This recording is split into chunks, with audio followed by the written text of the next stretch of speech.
come on, man. Happy night flight, y'all. Welcome back. Good to see everybody. Hope everybody's rested and ready for some nighttime hijinks.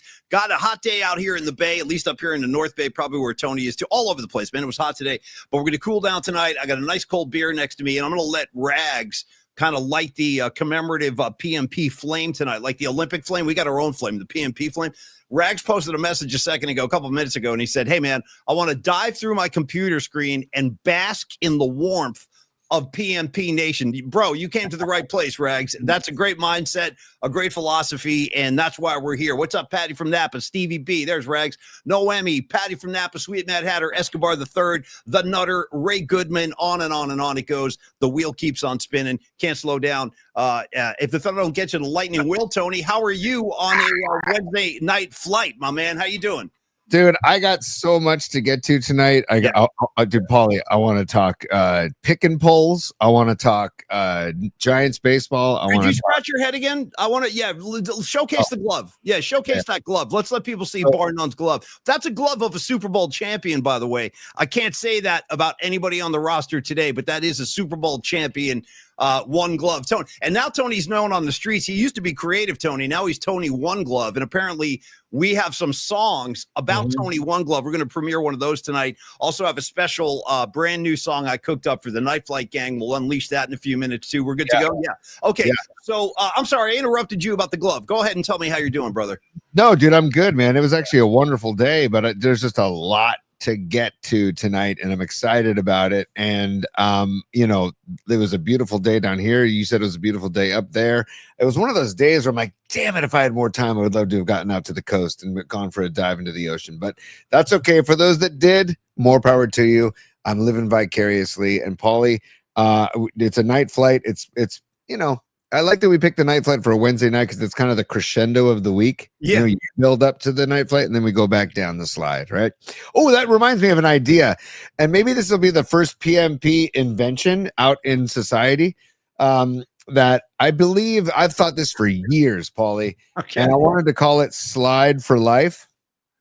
I believe that every public stairway should have a slide next to it as an option. Shout out the uncountable lawsuits that would be a result of having a slide in a public place. Because these days, dude, you twist your ankle, you sprain an eyelash, there's a lawsuit coming somewhere. You know what I mean? Tony, people are tripping on sidewalks and then suing like the shoe store that the sidewalk is in front of. It's mayhem out there. I like the idea, but I'm afraid we live in like a lawsuit nation, and I'm afraid that would like stir up a lot of bad blood. Even though I would be down with the slide. Yeah, wipe your brow. Yeah, use that glove, dude. Use that damn glove. Oh, it's in here. It's hot down here in San Carlos. But dude, I feel like slides are like stairs, and like there's slides in public parks everywhere. It's just an option that you can take. If you don't want to take the stairs and you want to go down the flight of stairs, you have an option to take a slide instead of the stairs. That'd be a great. We're going to compromise. Here's what we're going to do. You know what we'll do? We'll talk to Steve Moskowitz about that. He is an attorney, and I can ask Steve like the legalities because we could post a sign that says, "Hey, jackass, slide down this slide at your own peril. If you guys get hurt, I don't want to hear about it. It's your own damn fault." Maybe that's like the common ground we can find, T. And shout out to the backdrop. Very psychedelic. I was seeing images like that all weekend at the Dead shows, if you know what I'm saying. I'm not wearing a cap tonight, but tip my cap to Pine Needle, man. This is all Pine Needle, dude. He gave me 3 cloth backdrops, and then he also gave me 2 rolls of tropical backdrop wallpaper that I haven't even gotten to yet because Dom, Peralta, and I are going to have a creative arts day on a Sunday, and we're just gonna put this wallpaper all over the not poster board, but like a panel, and then it can be in the backdrop every now and again. And also shout out Dom, he's about to dive into 9-inch nails tonight at the Oakland Arena, I believe. Yeah, Oakland Arena. Now, Tony, a few things before we get caught up with Dom, and then I'll address Patty in a second too. But you mentioned several times the slide. You get up, you go down the slide. Shout out Helter Skelter. When I get to the bottom, I go back to the top of the slide. You know what I'm saying, Tony? The Beatles version, obviously those boys wrote the song, but I got to go with Motley Crue on this one. I think their version is honestly the superior version. That's just me. Well, and also shout out the electric slide. You know, it's just the whole dance craze of the electric slide. So what was this song right here, Tony? It was like some groovy 70s track where it was like slide, slide, slide, let it slide. Or is that Let It Ride? I'm not sure. I'm forgetting. It's some kind of If it's let it ride, I prefer it to be let it slide, to be honest with you. By the way, holy smokes, dude. There is a by the way, I'm waving my beer around. I'm about to open. I'm using it for effect. Yeah, nice. There is I'm the only guy who probably knows this in the entire Western Seaboard, but if you ever buy the Aerosmith box set called Pandora's Box, there's an outtake on there where Joe Perry is doing like a slide guitar riff. Name of the track, Let It Slide. Swear to God. Yeah, swear to God. Tony, check this out. Check out the sound effects of PMP. Listen carefully. Shh. I'm hunting wabbits and listen. Nice. Did you get that? All right, well, hold on. Oh. Hey, cheers, homeboy. Give me some up here. Give me some up top. Clank. I got the champagne of beers tonight, Paulie. Shout out Your Mom is Cool, aka Mark Wiseman, dear friend here in San Carlos who left these at my house a little while back. So I'm diving in. And also, Paulie, before we get to our sponsors and before we get to the meat of the show, which is Giants baseball, we get some Niner camp news. We got some more Chiefs crap to talk about. And I also got to tip my cap to Shohei Ohtani sometime tonight, too. You're not going to like that either, but I got to do it. Oh, I thought he got his 1,000th hit or whatever his nonsense is. Is that what's going on? 1,000th hit. We can get it out of the way now, dude. I'd rather not. I don't even want to talk about him at all, but go ahead. I just had this conversation with my son, man. And like, dude, he's the first player since Babe Ruth, dude, to have 1,000 hits and 500 strikeouts as a pitcher. A lot of people don't know this. But I was crunching some stats earlier today. A lot of people don't realize that Shohei Ohtani is the first MLB player in history to send his best friend and interpreter to jail for 54 months for covering his ass on a gambling scandal. I'm just throwing that out. Don't get mad at me. I'm just telling you what's going on, man. I'm just telling you what's happening. Now, Tony, to calm the water, can we get, we'll come back to Shohei, but I want to give Patty some love. Yeah, Patty, thank you as always, Patty. Here's tonight's message. Ordered. Biscuit Lady special for Rags. Okay. Expecting it within 24 hours. Thank you, Patty. And Rags, you're going to have to join us tomorrow. But special announcement, if you missed yesterday's show, and I'll post a reminder tomorrow about this. I'm not going to be able to do the 11 o'clock start time tomorrow. So we're going to boot the show to a 420, one of those 420 specials. Go ahead, T. Herb is a plant. Herbs are good for everything. I love the cadence of that one. Herbs are good for everything. It's almost like he's rapping a song. Herbs are good for everything. Shout out Bob Marley. Rest in peace. Tony, the show will be at 420 tomorrow. We're going to have a great time. Patty, thank you so much. We got other supers coming in, and then I want to premiere the brand new Night Flight song, and then we'll dive into the show. You choose them, Tony. I see a couple on the board right now. You pull up the supers, buddy.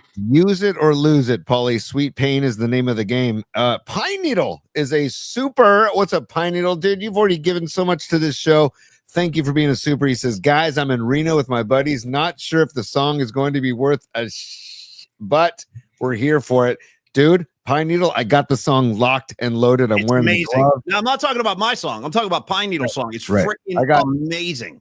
I got both songs locked and loaded. I also got Shanks, David Shanklin's song, who's on his way to Ireland, by the way. I got his song locked and loaded too. So, dude, it's going to be a fun night flight. Pine Needle, thank you for the super. And yes, dude, the song, the rock and roll version, the heavy metal version of that is going to make its appearance tonight, dude. I'm very excited for it. I hand selected that version myself. I thought that was the standout track. It sounds like a professionally produced song, which mine does not. But check this out, by the way. Don Peralta riding in on his white horse again, just doing good deeds for the Polymath Particle community. Check this out, Tony. The kid, he's not a kid, but the guy sends me in the mail. I open up the mail. He sent me like a, I guess I would call it almost like a clip-on mic. So for like the song I just recorded, I wasn't mic'd up. It was like when I did that Ozzy song. I'm just sitting in my house playing the guitar and singing the song. But going forward, I think these songs are going to all start to sound a lot better because I'll be mic'd up going forward. And that's all thanks to Dom. Samaritan Dom, to Stevie B, you ain't kidding, bro. And Tony, do I smell a Hans Lufa, a Lifetime Achievement Award in the works for Don Peralta? We'll see. I mean, come award season, we'll see at the end of the year. But I'm starting to, I think he's positioning himself with acts like this, giving me microphones, helping out the PMP community with all this great artwork. Tony, he's doing the Lord's work on behalf of PMP. I would also like to say that I'd like to thank Steven at Longbridge Pizza as the inspiration for those clip-on mics, because Dom and I were talking about those clip-on mics because Steven, whenever we do stuff for Longbridge Pizza at Longbridge, we've done it a few times. He does these little clip-on mics and they sound fantastic. So shout out to Steven at Longbridge Pizza. Paulie, while we're moving on with the supers, Escobar the third, he says, by the way, Yay. Nobody gives a bleep about Shohei. Me and you, Escobar, as usual. Me and you, bro. I don't want to hear about. I don't want to hear about him. But go ahead. Look at Tony turning into a Dodger fan right before. Look at this kid. Do you have your Dodger hat nearby? Do you want to throw on your blue cap tonight, too? Dude, when history happens, we have to pay our respects, man. History. And dude, What history? first time since Babe Ruth, dude. Shout out Sloth from Goonies, by the way. Baby Ruth. Remember Sloth? I got to say, though, I think Dennis Leary said it best years ago, and I'll side with Babe Ruth over Ohtani any day, and I'll tell you why. Dennis Leary said, Babe Ruth, how do you not respect this guy? He hit 714 home runs, jet propelled by prostitutes, hot dogs, and black cigars, Cuban black cigars. Right. And look at him. And now you got Shohei Ohtani again jailing his friends, Tony, incarcerated. How would you feel about it? Let's not make it sound like Babe Ruth was some choir boy, dude. No, that's what I'm saying. Yeah. Prostitutes, hot dogs, and cigars. Yeah. That's definitely not a choir boy. I'm saying that at least he owned it. You know what I mean? I'm a big fat guy. I'm hitting home runs. Yeah. Good point, Paulie. Fair This point. guy's playing a game like he's some Boy Scout. I just want to say, I want to pay my. We're getting into a rumble about Shohei Ohtani. Who's with me on this one? I'm going staunch anti-Ohtani. Staunch. I'm just paying my respect to what's going on between the chalked lines on the diamond. I don't know what's going on. By the way, special. Hold on, let me get my announcer voice here, Tony. Hang on one second, buddy. Let me get over to the right page. Stand by. We have a special announcement to make. Ladies and gentlemen, Creative Tony will be introducing a new segment tonight. It's called Great Moment in Kansas City Chiefs History. That'll be after the Shohei Ohtani tribute. Stand by, please. Hey, Principal Paulie, dude, it's almost like you're inside my brain or you got a cheat sheet of my notes for today's show. The Chiefs documentary that's coming on ESPN, a multi-part Chiefs documentary called... What is it? The Kingdom. Dude, it's as if correct me if I'm wrong, but didn't they lose the Super Bowl, dude? Bro, they lost. Okay, they freaking lost. Why don't they make a movie about the Philadelphia Eagles? They won the Super Bowl. Okay, with one of the greatest running backs I've seen in 20 years. But we got to do a 5-part epic series on the Kansas City Chiefs, the team that lost. I'm going to get sick to my stomach from the Chiefs. Robot Centaur, PNP Fantasy League, ready to go. Hey, man, and by the way, I can't get enough of the image. Look at the image he puts up there with the eyeballs, dude. It's fantastic. What are the eyeballs suggesting there, Robot Centaur? By the way, Paulie, this is a text that Freed and I were having today, a group text thread going about doing a PMP Fantasy Football League, and I said I would talk to you about you and I teaming up to have one team, you and I together. Yeah, we have one fantasy team. And Fareed said, Master of Particles would be the name of our fantasy team. He named it Master of Particles. So if you're in, we can team up and be a team. And if you're feeling like, oh, dude, we got to start so-and-so this week, I'll start him, and we'll do it live on the show. We'll do it live. So yeah, we'll do it live. Tony, it all sounds good to me. And thank you, Robot Center. All right, Tony, real quick, just a little gift from me to you guys. Oh, Dom for president. Yeah. Yes, Corinne. Absolutely, Dom for president. He's got my vote. Seriously. He's got my vote, too. He can straighten it all out very quickly. He straightened this show out in a matter of minutes. Tony, I want to do this. Let's premiere the Night Flight song, a little something to kind of ease us in, and then we'll talk about Longbridge Pizza on the other side of that. And then we will dive into... Yeah. So Karen Bell coming strong with the red glasses. Go ahead. Karen Bell is super. Karen, you are so generous to the show. Thank you for your contributions to the show. Thank you for the super, and keep rocking the red glasses. And yes, Dom deserves all the rewards. Not the text that I had with Dom today was. Yeah, anyways, we'll talk about Dom all night long. He's crushing 9-inch nails tonight. He's missed as usual when he's not around. But dude, yes, Karen Bell, his contributions to this show. And need I remind everybody, it's all pro bono. He's just like, hey, I just want to help out. That's how it all started, is how, guys, I just want to help out. How can I help out? And it's been amazing. So just like you being a super Karen Bell, Dom's been great. And thank you very much for your contribution. And thank you for supporting the show.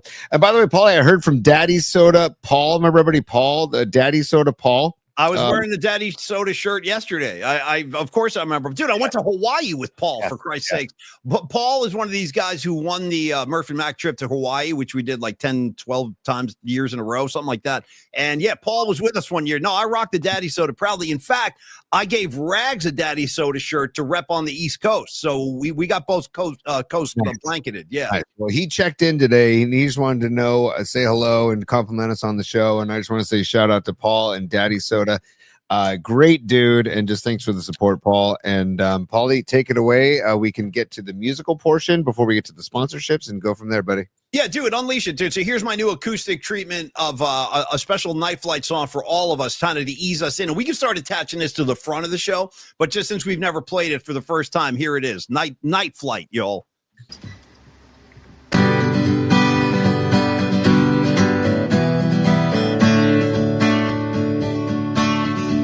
Creative Tony,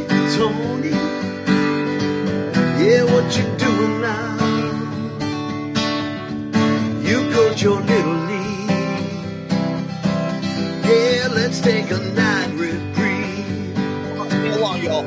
Gonna be some sweet sounds coming down on the night flight.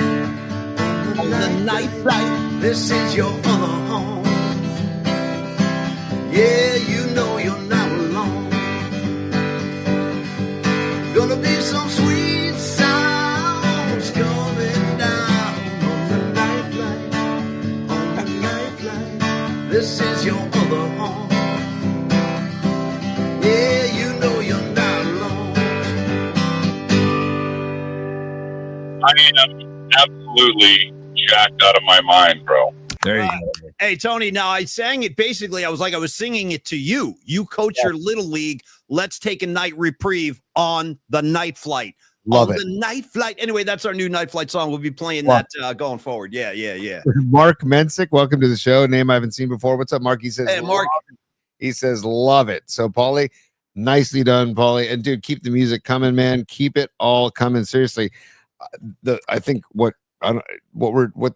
something on the show that doesn't happen on most other shows is that we're playing some music that is created by, the hosts and by the PMP family like that. I don't think that's happening anywhere else, which is very unique to this show. And thank you all for the vibes. Yeah. No, I just figured it was the appropriate thing to do. And since we can't use pre-recorded stuff like I used to with KBR, you're going to get a lot more of this. You're going to get a lot, and it will sound better going forward because I will have that mic courtesy of Don Peralta. But anyway, Tony, I'm singing to you, and it's our welcome song. We can attach that to the beginning of the show starting next week. Tony, but now let's talk about our friends at Longbridge Pizza. Our dear friend Neil Denardi. I hung out with him on Sunday, the final night of the Dead in Golden Gate Park, just a couple of days ago. We had a great time. Always great to see Neil. He is a purveyor of great vibes and also a great pizza maker. Let's just be totally honest. It's all about Longbridge Pizza. We talk about them throughout the week here on the show. I encourage you guys to get down to 2347 3rd Street in the Dog Patch.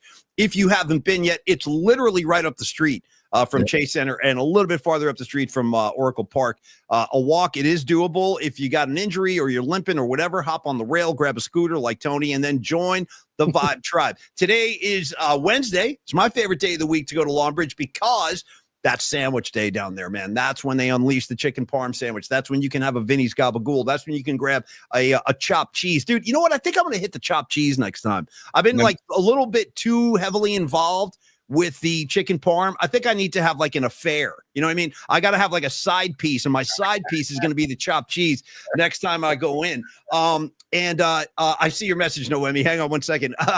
So anyway, Tony, Longbridge Pizza, the sourdough crust, you know how I feel about that. The fact that they actually baked a pie with my name on it is one of the great honors of my adult life. So please do try the Polymac Particle Pizza next time you're in there. I also recommend the Nico Pizza. You see me with the J in my hand, the smile on my face. That's what it's like, Tony, at Longbridge Pizza. Dude, and also Longbridge Pizza, they're all about the community vibes. And I was speaking to Neil last night. He's like, hey, by the way, Tony, are you celebrating National Neighborhood Night Out Night tonight? And I go, what are you talking about, dude? I have no clue. And he goes, oh, yeah, dude. This was last night. He goes, yeah, we got a block party going on. He's like, I'm making pizza. So he made pizza on his own block where he lives in San Mateo. And he sent me pictures of like the scene of him dishing out pies just for the community there in his neighborhood for the National Neighborhood Night Out. So tip of the cap to Neil Donardi right there. And also, Paulie, there's a new contest happening involving Longbridge Pizza. And if I want to share the screen here, next on the 16th of let me just get to the It's website. a week from this Saturday. A week from this Saturday. Yeah. On the 16th, there it is. It is. Check it out. It is the San Francisco Pizza, Bagel, and Beer Festival. I think it's the 3rd or 4th annual, and it's tickets are available for your ticket. Your price of a ticket, you get all you can eat pizza and bagels, and you get 4 beers with your ticket price. So you get all you can eat pizza and bagels, and you get 4 beers. Longbridge Pizza will have a booth and be giving out pizza all day. I think it's 11 a.m. to 4 p.m. in North Beach, San Francisco at Washington Square Park. They will have a booth there. Neil wants to give away a pair of tickets to this festival. So we're going to do a contest, Paulie, and we're going to keep, but if you want to go to the actual festival, you can just Google San Francisco Pizza Festival, or you can go to sfiacfoundation.org. That's sfiacfoundation.org. And that is the San Francisco Italian Athletic Club sponsoring this event. But Paulie, what we're going to do for this event is we're going to have people give us pizza porn. Okay. Meaning what, sending pictures into the show email address? Okay, go ahead. People send us pictures of your own pizza porn. It doesn't have to be Longbridge related. Neil is like, I want to see people's pictures of pizza porn. Hey, if I could, sorry to interrupt you, Tony, but like, how about this? Like, because remember, I think it was yesterday or last week or something. My mind is all scrambled, so forgive me. But remember when Stevie B sent that picture in of him? He was flipping his own pies at home. How about stuff like that? Would that suffice? 100%. Yes. Okay.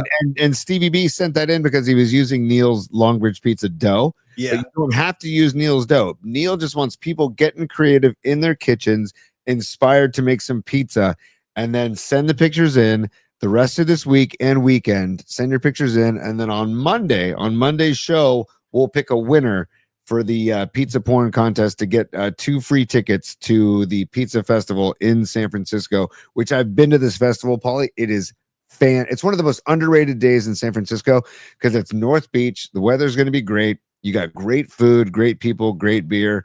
It's going to be a lot of fun. And all the freaking paisans you can shake a stick at. You know what I mean? Over there in Washington, it's an Italian. It's like it is. It's an Italian festival. By the way, Tony, I want to let everybody know too. We'll give the tickets away Monday. I plan on attending myself, so join me, and we'll eat some pizza. We'll drink a couple of beers. We'll hang. And I love, with a capital L-O-V freaking E, I love Washington Square Park. I love North Beach. I'll tell you, a lot of times, Tony, North Beach for me reminds me of the East Coast, and it reminds me of New York City and Little Italy, especially like when you walk into Molinari's, that great deli. You know, they have like all the meats are hanging. They have all these cheeses, all these imports from Italy, and it brings me back a lot of East Coast kind of vibes. So I just love that neighborhood. I'm just throwing that on the pile. Like, there's a lot of great reasons. And it's just a great place to spend an afternoon. That's all. Shout out Tommaso's, which I think is closed their doors, but shout out Tommaso's. Shout out Cafe Macaronio, Mario and Stephanie running that tiny little joint. Shout out Stella. Shout out Stella's Bakery, my favorite bakery in the whole city. Stella's effing rules. Yes. Shout out Stella's. Shout out Vesuvio for a drink. Shout out Tosca. Shout out Specs. Shout out all of the seriously.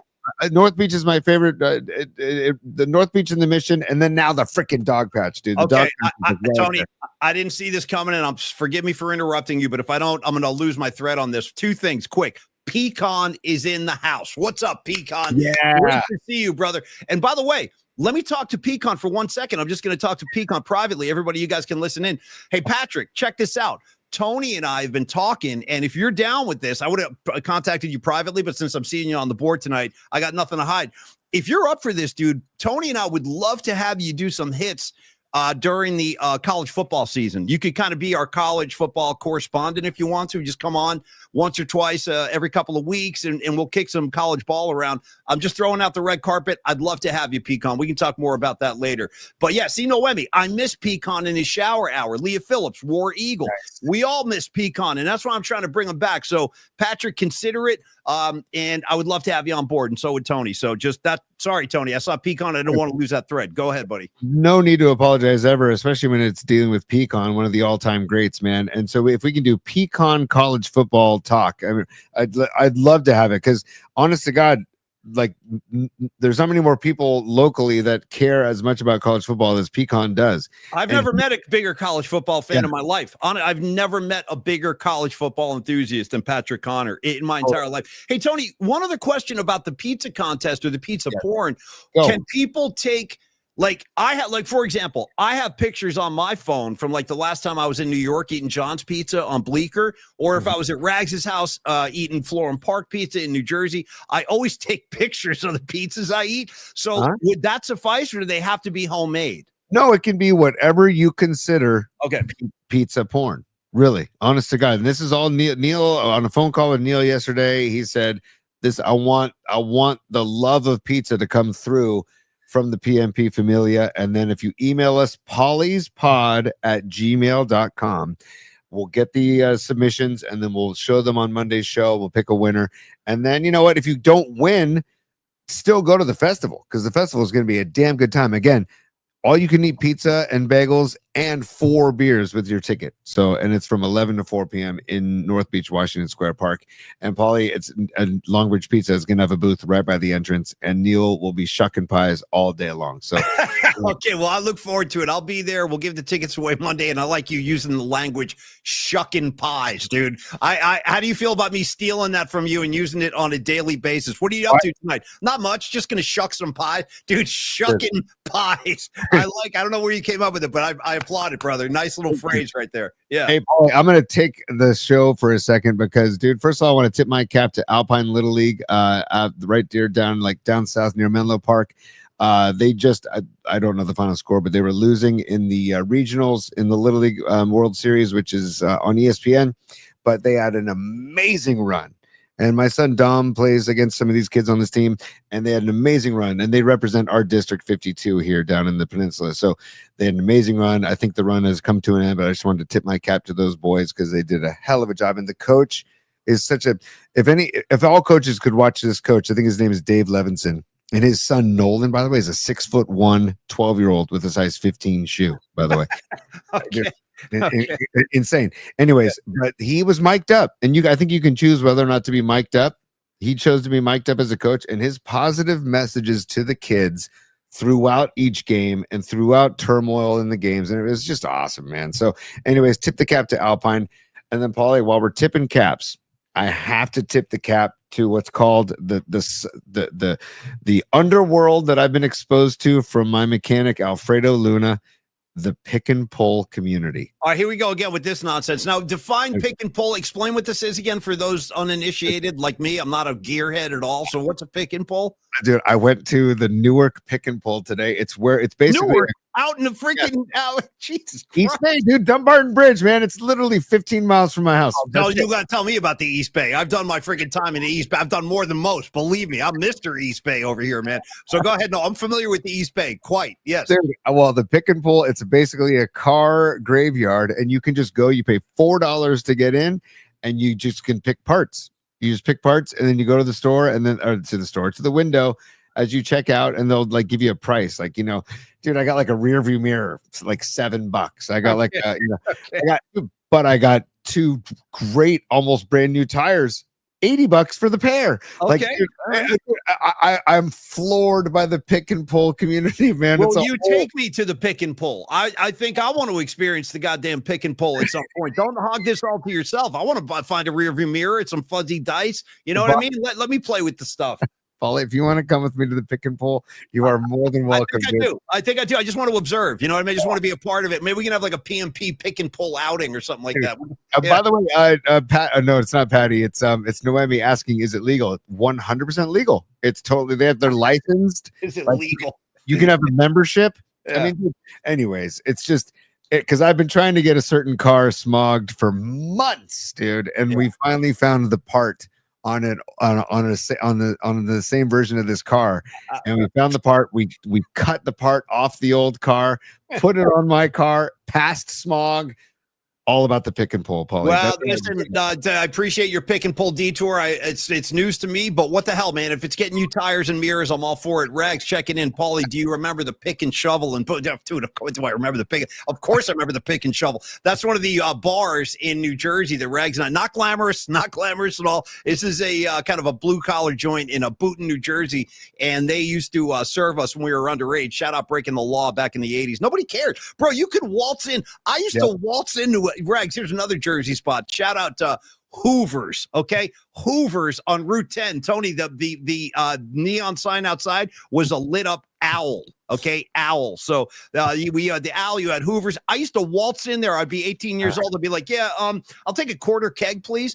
They didn't even card me, okay? That's how the times have changed. I'm just buying quarter kegs. Some kid off the street. That's the old days. Yeah. Paulie, shout out Easy Freezy on West Portal. Here we go. Yeah. Yeah. Easy Freezy. Same kind of thing. Just, hey, I'm going to look the other way, kid. Just give me the cash and I'm going to look the other way. Just get out of here with your 2 12-packs and be gone. Yeah. Just give me the cash. And I'm like, okay. Or, you know, it's either called shoulder tapping or buying up. Either one. But like, you know, we'd stand outside the Easy Freezy and I'd see an older gentleman walk by and be like, hey, sir, can you just go in there and just get back? I never did that move. I never asked because my balls were bigger than my brain. I'm like, yeah, I'm just going in, man. Yeah, 1 quarter keg, please. I never even asked anybody and they were just giving it to me. Sure. Stand by, sir. I was like a kid with a rush jacket on. You know what I mean? They're like, yeah, stand by, sir. We'll go get it for you. Yeah. It was nuts. You know, shout out the 80s, man. The freaking 80s, dude. Yeah. You're making me think of Teen Wolf when he goes into the liquor store and he goes, give me a keg of beer as he's turning into the wolf, dude. Oh my God, man, dude. By the way, Teen Wolf, one of the greatest movies of all time. And hold on, we got Dub City pick and pull. I prefer Paulie from the picks. Nice. That you're going way old school now, Dub City. That's how I first broke the ice in the radio game here in the Bay Area. I did a segment on the Ron and Don show called Paulie from the Picks, and I used to give football picks. It was ridiculous. But thank you, Dub City, very much, man. I appreciate the love. Tony, should we talk about the Giants? We're like 30 minutes into the show. We should probably mention the Giants had a nice win today, 4-2. Robbie Ray, I think he went 6 today. He allowed 2 runs, but the hero was Dom Smith. My guy, Dom effing Smith. I think I want more Dom Smith, Tony. Can I get more? Dude, yes, and shout out the amazing lisp on Dom Smith too, because he had the post-game interview. I'm like, dude, I love the lisp, man. Great for you. Saying that, bro. No.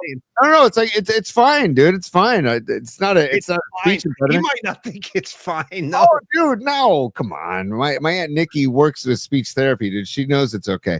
But Paulie, I do want to give Robbie Ray some love, dude.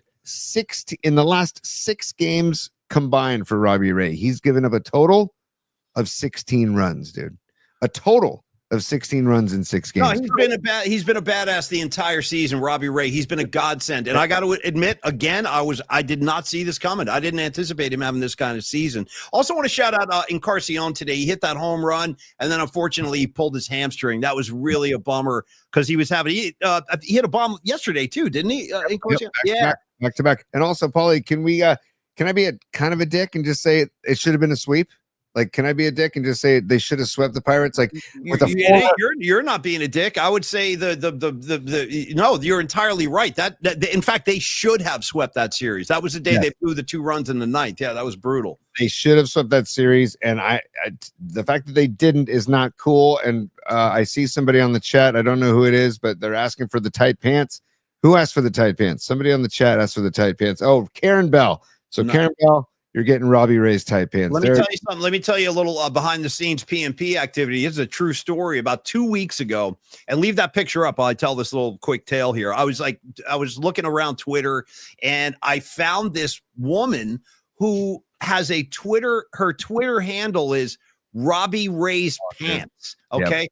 And she has a picture that says Robbie Ray's pants, and the A is basically like his legs, like that, just painted on pants. So I reached out to her and I said, hey, I think she lives in Seattle. And I said, I don't even remember her name, but I said, hey, I do a radio show or a YouTube show in San Francisco. We do the Giants. We cover the Giants. We'd love to have you on because we've been talking about Robbie Ray's pants all year, but she was camera shy. She was like, I don't want to be on camera. Sorry, you guys. But anyway, I tried. It would have been really funny to have the woman whose Twitter handle is Robbie Ray's Pants, man. Hold on, I'm gonna share this, Paulie, real quick. Because you mentioned it, I'm gonna give a little visual aid here to Robbie Ray's pants. Here she is in all of her glory, and if you can see the T-shirt, Yeah. there's the T-shirt where literally the A, like you said, is his glutes and the tight pants. So I love that she even started this, and I love that she was able to finally meet Robbie Ray. She's very stoked, very happy. And it's funny because she's camera shy. She doesn't want to come on the show, but she's not camera shy to post her image on Twitter like that and blast it all over the place. So you go figure it out. Anyway, I tried. I thought it would be a funny interview. I'll tell you who we do have coming on the show this Friday is one of our favorite guys just in sports journalism. He is Mark Cannizzaro from the New York Post. He's going to join us because he is pissed. He's a big Yankee fan, dude. And he's like, I don't want Doval. I don't want this guy. Can you take him back? Like, they're already like, I told you this was going to happen. I think the Yankees finally won a game, but they've been playing very, very poorly. But anyway, we'll talk to Mark Cannizzaro. And he told me that he was a FOMO-sexual because he saw the coverage of Golden Gate Park. And he was like, dude, he's a real music lover, Cannizzaro. Yep. He goes to shows as often as we do. He's not a player. He doesn't play an instrument or he's not a musician, but he loves supporting live music. And he was like, dude, I saw the footage. He was like, it looked amazing. So we might talk a little Dead in the Park too with Marky, but that'll be on Friday. I look forward to that too. Paulie, also, can we tip our cap to Logan Webb with Logan Webb while we're at it too? Because he had a Webb gem yesterday. Dude, the Giants win 8-1 yesterday, 11 hits. The entire lineup at least had one hit. 3 home runs, dude. Welcome Cost back. He goes deep in his comeback.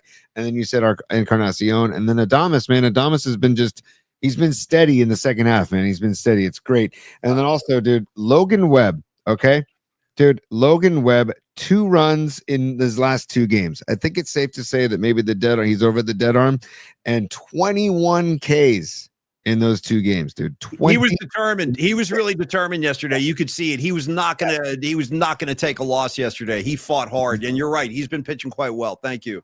And by the way, dude, if anybody's wondering, I saw like a tweet today. Oh, we should have kept Joey Bart instead of Bailey. I'm sorry, man, but Bailey proved his worth in this series, dude. And Joey Bart, by the way, I think he took one in the privates today in the junk. I didn't see the highlight, but I saw Rod Brooks asking for prayers up for Joey Bart. But I was just like, I'm glad to see Bailey proving his worth. Switch hitter, got some speed, putting the ball in play. And then also, Paulie, the Jung Hoo Lee chin strap is a real thing. We got to enough is enough with this guy with the hat flying around, bro. He's going to hurt somebody with that thing. You know what I mean? We got to, dude, get him a helmet that fits. I know he wants to be the flair for the dramatic. Oh, my helmet fell off, but it's not quite the same when you knock it off your own head, which I've seen him do today. You're talking about what in the batter's box? Dude, today at the point of contact when clutch double, by the way. But so he looks like a little league kid, dude. Get him a helmet that fits, Tony. Get him the PMP chin strap, dude. I mean, we got to market this. We got to talk to somebody about making this. We have Getz Sporting Goods down here in San Carlos. Maybe I'll talk to Mark Getz and get to his contacts to see if he's got one of the connections to one of those companies that can make us the chin. Because I know they make chin straps for kids, right? Make one for Jung Hoo Lee. He can put JHL. He can put he can have the Hoo. Bedazzle it. Yeah, you can put diamonds on it. Bedazzle that bad boy. Get his bling on. And by the way, a little follow up on tight pants. Leah Phillips checking in, one of our old friends and favorite. I think we're going to see Leah on 8/26 at the Cubs game. Oh, on that note, any updates real quick, ticket wise? Anything we need to say? How are the sales going? We have 1 ticket left, Paulie, but we are waiting to hear back from the Giants if we get another row or 2 of more of tickets, because we sold out. We're almost sold out of our 40 tickets that we put on sale on the website. Thank you all for getting tickets. We can't wait for this hang. Thank you guys. Learn with Los, Carlos De La Fuente, and Flex Funding. But I believe the Giants are going to give us another at least 10 seats, I believe, in the same section, just the row behind us, or behind the rows that we have. And we can get more tickets, because to be honest with you, I got a couple family members that are asking. Yeah, I got some people asking me today too. Yeah. There are more people that want to come. So as soon as we get the okay from the Giants, we'll get that info to you on the air. Following up on Leah now, she said, hey guys, you want to talk about tight pants? Let's not forget about Andres Torres. And by the way, you know what? I always liked Andres Torres. He was a good leadoff hitter. He was on that 2010 World Series team. And I always, every time I think about Andres Torres, he had like this, it was almost like a nervous tick. He was such a nice guy, But every time you would see him, which I did a bunch back then in the clubhouse, or we would have him at spring training, this was his tick. He would say, "How's the family? How's the family?" Like he would say that like every time. "Hey, Andres, how you doing?" And I could see him Thursday and then see him again the next day, Friday. "Oh, Paulie Mac, how's the family?" "Family's good, Andres. How's your family?" No, they're good. They're good. But anyway, if he saw you today, Tony, I'd put heavy money on his first thing being like, "Oh, Creative Tony, how's the family?"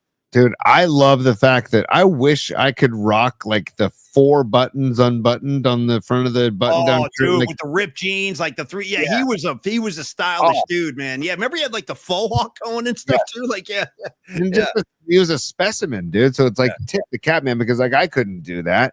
But like I've seen him come to Giants games and sit in the stands, and he's decked out, man. Like I don't know, I just respect. I'm not riffing. I'm seriously respect to the style and the physique of an Andres Torres. So Paulie, I love that you're giving respect where respect is due. While we're doing that, Paulie, we got to say, how do you feel about the Giants coming home now? They have a day off tomorrow. Happy flight, as our post said today on StreamYard and on Twitter. They had happy flight back to SFO, and then they host the Nationals this weekend. How you feeling about the Giants coming home? I feel fine. I feel good. I mean, hopefully they can continue this kind of ball they're playing, because they played really well in Pittsburgh, and it's about damn time, because they are, let me do some quick math. I think they're 4-6 in their last 10. I'd like to see that kind of, turn around a little bit. Maybe in the next 10, how about we go 6-4? But anyway, no, I feel fine about them coming home Friday night. Washington Nationals coming to town. I look forward to that very much. We will talk about that more tomorrow and Friday, of course. Tony, if you could, I hate to kind of commandeer the ship here, but I'm very, very eager to get to the bookmarks. If we could. Well, okay, we can get to the bookmarks as long look as at this. Look at him putting me in arm's length already. He's like, I can tell there's going to be conditions. Here we go. What are the conditions, Tony? The Heisman right now, dude. The Heisman. I can, right? Give me that damn glove. That's what I'm talking about. Yeah. Can you give me some devil horns in the glove real quick for Ozzy? Yeah. By the way, I'm wearing the horn backwards because the glove is supposed to be in my right hand, but I do the mouse with my right hand. So I'm doing the glove backwards, if you're wondering what the hell's going on. So you know what Billy Steele told me once? Billy Steele, rest in peace, Billy Steele. I hate to have to say that, but Billy Steele, one of the old DJs at 107.7 The Bone I worked with, he had that metal show on Friday night. He was a great guy, Billy Steele. And he used to say this, like he would say, when you're throwing horns, he would say, you know what you do if you have too much metal for one hand? Do you know how to handle that? No. You bring it in like this. Boom. That's when you got too much metal for one hand, courtesy of Billy Steele. Rest in peace, brother. Yeah. Oh, rest in peace, Billy Steele, man. Oh, you're right. One of the greatest. What are the conditions about these bookmarks? What are you talking about? No. I just want to make sure that we get to. We got to talk a little Chiefs documentary. I want to get your blood boiling about the Chiefs documentary, and then we do that first. We do the Chiefs first. Yeah. And then I also want to play Pine Needle's song at some point during the show because it is 100%. Worthy 100%. Of playing. And then also, can I just ask this too, Paulie? Are you concerned at all? I noticed this today. I read today, Bosa has missed practice on Friday, on Saturday. Then they have the day off Sunday. Then he missed practice Monday. He missed practice Tuesday, yesterday. They did not have practice today.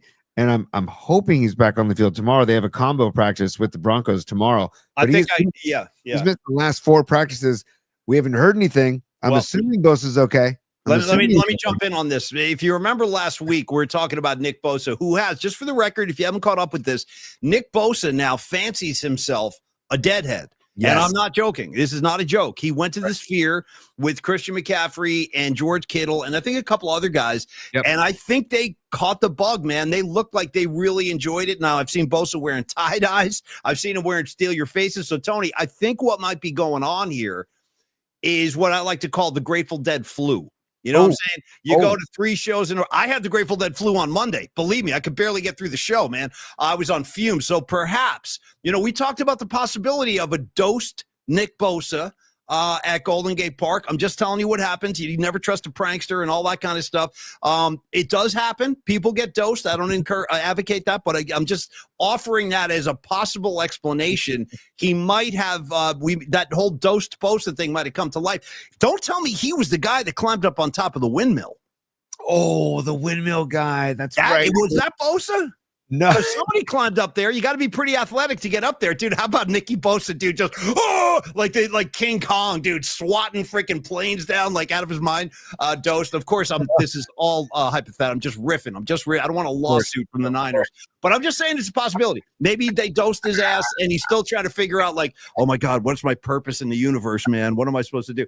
But he'll get back. He'll be fine by Saturday, Tony, for the game. I hope so. And by the way, Nutter, I see you in the comments. I see you in the chat. The Niners concern me, Nutter says. And dude, Nutter, I'm with you, dude.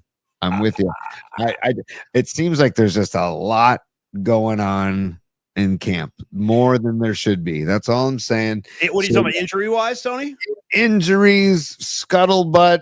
I don't know. Just I'm not. I mean, this is the thing. All these teams like this, the Niners have had such a good team for a bunch of years now, man. At some point, the window starts to close. If you remember and I'm not saying that's where we are now, but I'm just saying it happens. Like Harbaugh's last year in Santa Clara, because they closed the stick in 2013.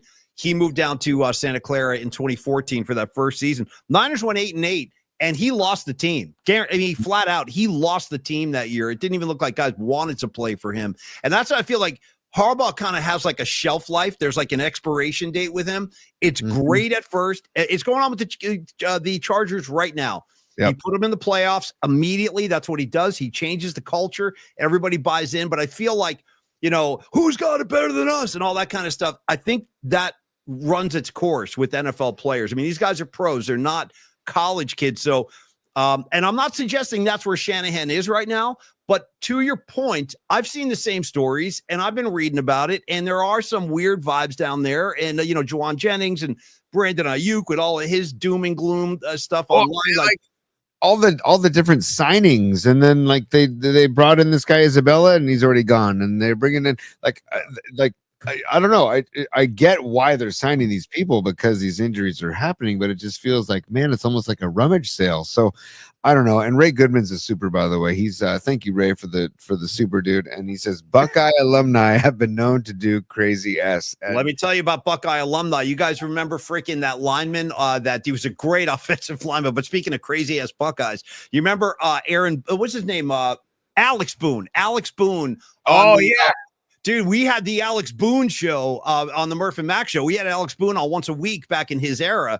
And that dude, wow, man, I don't know where he is now, number 75, dude. He was a big, nasty dude. He's the exact kind of lineman you want in front of you if you're a quarterback. But I think like when he was in Ohio State, didn't he fought like, he got into a fight with like 5 cops at once or something like that. You can read about it. He did. So, Ray, to your point, yeah, those Buckeyes are nuts. And you can throw Alex Boone at the top of that list, dude. I think he fought like 4 or 5 police officers at once. I feel like his nickname was the Rhino back in the day, and I had a hat of his, and then I think he went to Minnesota. Correct. After the Niners, correct? And dude, I mean, yeah, he was a beast of an O-lineman, and I liked him when he was at the Niners. I was sad. He was great on the air, too. He had a lot of personality, Boone. We had a great time with him.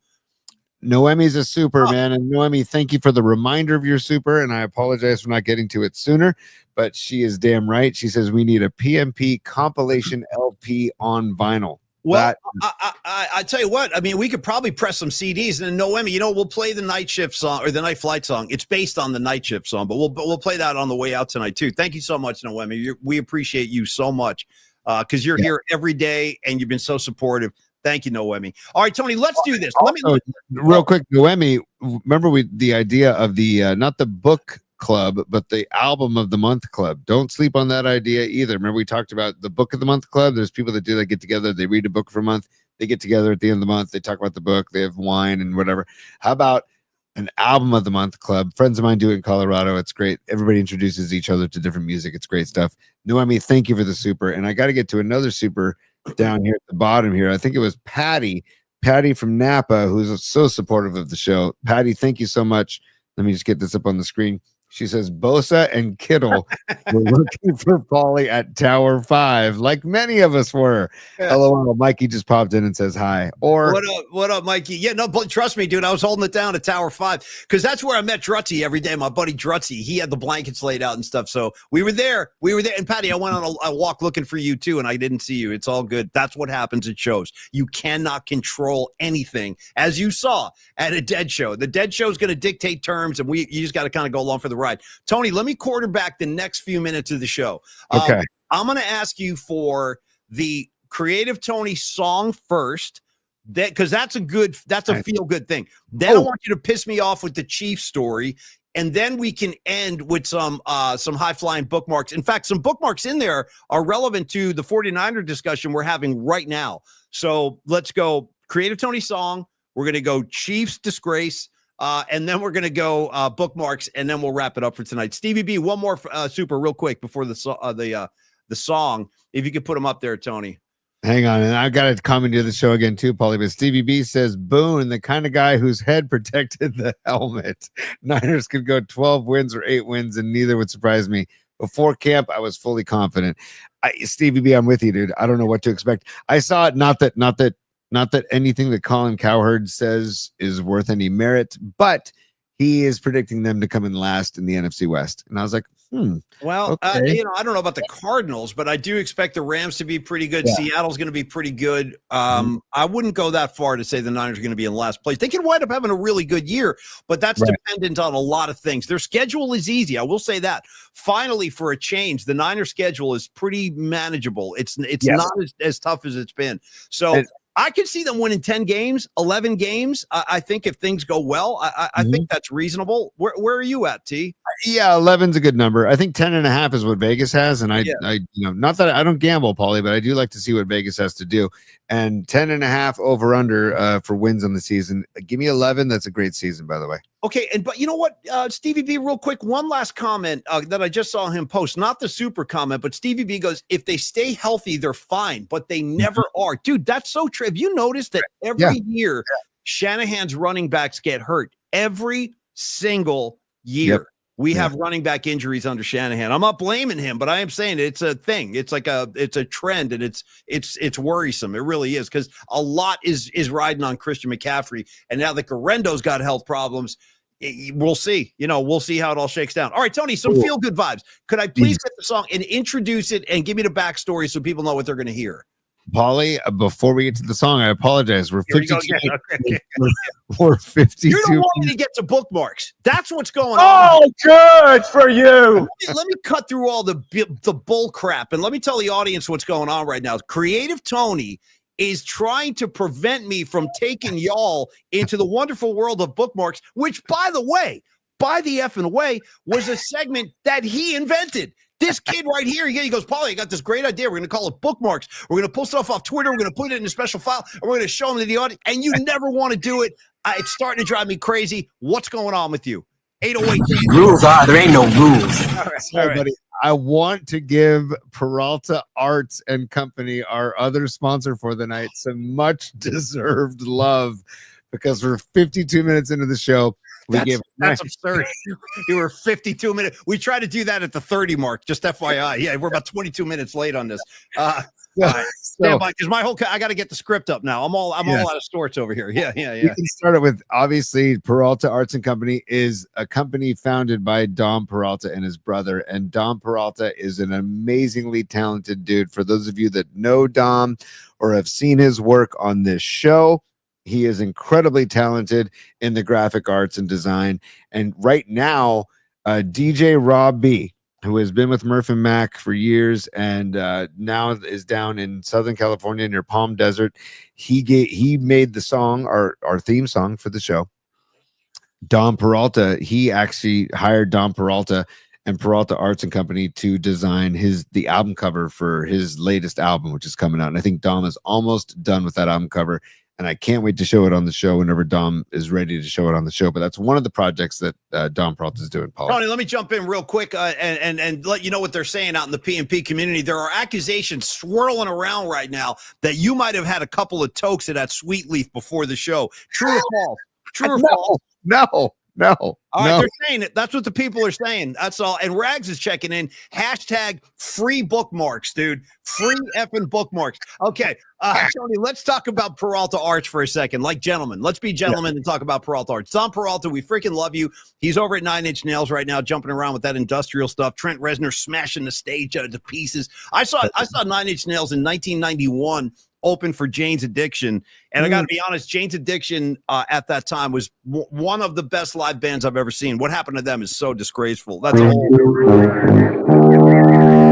Get back to the spot, please, Paul. Well, it's all connected, Tony. Dom for 9 Inch Nails. I'm talking 9 Inch Nails. If you pay attention, jot down some notes, you'll see that everything I do has a purpose and a meaning and a direction. Stand by for more info now on Peralta Arts Company. Tony, that's where graphic design, illustration, music, pop, and pop culture collide. Peralta Arts is a full spectrum creative studio specializing in bold graphics, vibrant illustration, and visual storytelling, carrying forward the spirit of legendary Bay Area artists. Think about striking posters, think about iconic album covers, immersive event branding, and a unique artistic perspective. There's the Metallica one he worked up for us.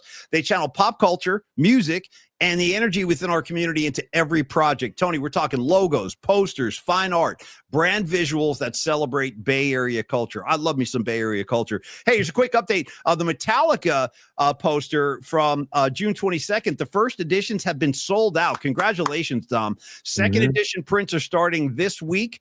So new art prints coming soon. That Sly Stone shot, Chris Cornell, The Grateful Dead, Ozzy Osbourne. Those are all still in the works. I can show you some of his stuff. He's talking about these type of projects, and I even have a few of these on my desk here because I like them so much. Stuff like this, like when he does the Ozzy one, it'll be, I think, in this kind of style, like the Steven Tyler style or the Pete Townsend that he did. And here is a Jimmy. So this he's working on right now, the Dead, Sly, and Ozzy, and that should be a lot of fun. So anyway, your story deserves bold visuals. Peralta Arts and Company brings them to life with Bay Area soul. Contact Peralta Arts and bring your vision to life. It is peraltaarts@gmail.com, or call him or text him at 650-796-3144. Thank you so much, Peralta Arts. We freaking love you. Hey, Dom. Hey, Paulie, on that note, also, the Metallica poster that we see right now, if you do want to purchase it, like he said, the second print is coming. You can order it on our merchandise page, which is at right below our bio on the YouTube page, at Polymax Particles on YouTube. While you're there, like and subscribe. Please help the algorithm out. Help us out. We're building it brick by brick, but also help Dom out. If you want that poster, which is a badass poster, he could have sold this at the show and made a killing. Seriously, because it's such a cool poster. But you can get it on the YouTube page on Polymax Particles if you're interested in getting the poster.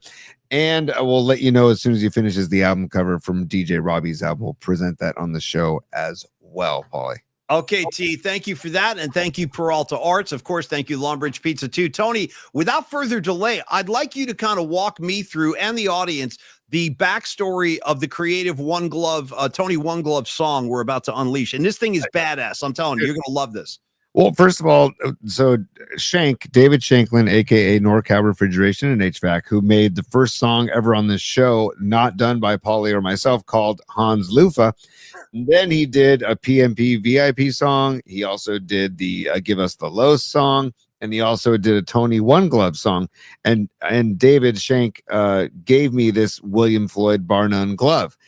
Then over the weekend, I get an email from Pine Needle. He's like, I love Pine Needle. I can't wait to freaking hang with Pine Needle, man. Yeah. And Pine Needle's like, hey, I was just messing around this weekend and I made 5 versions of this tune about Tony One Glove, as that's my new mafia name, Tony One Glove. And so he made this song, and this is like the rock and roll heavier version of the song. He made 5 different versions, but this is the version that Paulie wanted to play tonight. And so we can launch that in. And I was floored. I was just like, I can't. I told Paulie, I was like, I am so blown away that somebody would spend the time like Shank did to just create music for the show. Well, Creative Songs about you, dude. Let's be honest now. Creative Tony, you got some followers out there, kid. People dig your vibe. I dig your vibe. I haven't written any song. Well, actually, that's not true. The Knife Light song I'm talking to you directly in the song. I'm kind of pining for Tony because he's always coaching and I missed him at the Dead shows. So I worked those lyrics in about you coaching Little League. And I think that's what Pine Needle's doing too. We all have a great affinity for Tony. So let's do it, man. Let's do it. Let's give him a good chunk of the song. Let's hear it. So here we go. This is from Pine Needle. So thank you very much, Pine. Stand by.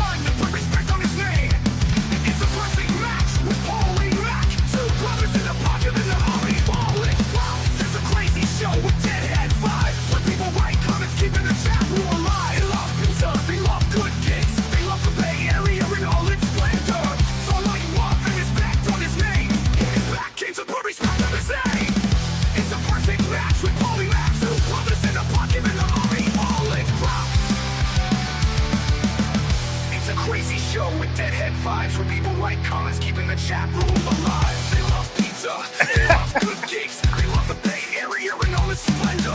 Only one glove in his beach robe, holding down half of one hell of a show. Paulino Gloves is a legend on his own, and he'll gladly pop on most things that grow. Two family guys keeping us entertained. Great times, great dudes, and look great. PNP, Army to boot. I mean, dude, hey, bring it down so we can talk a little bit. Bring it down.